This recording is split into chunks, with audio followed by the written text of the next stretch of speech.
ጤና ይስጥልኝ ውድ የዩቲዩብ ተከታታዮች፣ አዲስ ሰበርና ወቅታዊ መረጃዎች ደርሰውናል። ከዚህ እንደሚከተለው ይቀርባሉ። በቅድሚያም አርዕስተ ዜናዎችን ላስቀድም።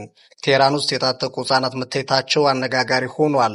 የተባበሩት አረብ ኤምሬት ከፍተኛ የተባለ የነዳጅ ዋጋ ጭማሪን አደረገች።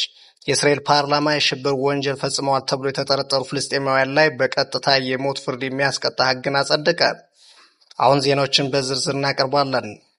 በቴህራን የታጠቁ ህጻናት መታየታቸው መነጋገሪያ ሆኗል። በኢራን ዋና ከተማ ቴህራን ውስጥ ታዳጊ ህጻናት የጦር መሳሪያ ይዘው በፍተሻ ኬላዎች ላይ መታየታቸው የዓለምን ትኩረት ስቧል። የኢራን አብዮታዊ ዘብ ያወጣው መመሪያ እንደሆነ የተገመተ አንድ መረጃም ወጥቷል።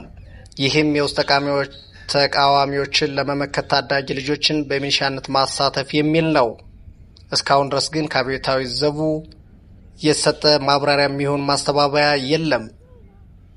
ወደ ሁለተኛው ዜና ስናልፍ ደግሞ የተባበሩት አረብ ኤምሬት ከፍተኛ የተባለ የነዳጅ ዋጋ ጭማሪ ማድረጓን የተሰማው ዱባይ ከነገ ኤፕሪል 1 2026 ጀምሮ ተግባራዊ የሚሆን አዲስ የነዳጅ ታሪፍ ማውጣቷ ተሰምቷል። አዲሱ የነዳጅ ማስተካከያም ይሄን ይመስላል። ሱፐር 98 የተባለው የነዳጅ ታይፕ ያለፈው ወር በሊትር 2.59 ድርሃም ሲሸጥ የነበረው በአሁኑ ደግሞ 3.39 ድርሃም በሊትር ይሸጣል ተብሏል።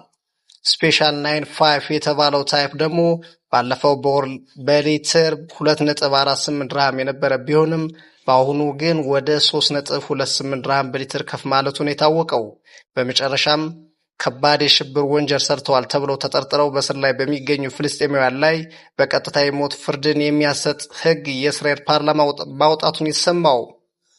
በእስራኤል የሚገኙ የተለያዩ ተቋማት ህጉ አድሏዊነትን የሚያበረታታ ነው ሲሉ ተቃውሟቸውን ያሰሙ ሲሆን በርካታ የሚባሉ የአውሮፓ ሀገራት ደግሞ የዲሞክራሲ መርሆችን የሚጣረር አካሄድ ነው ሲሉ ትችታቸውን አስቀምጠዋል።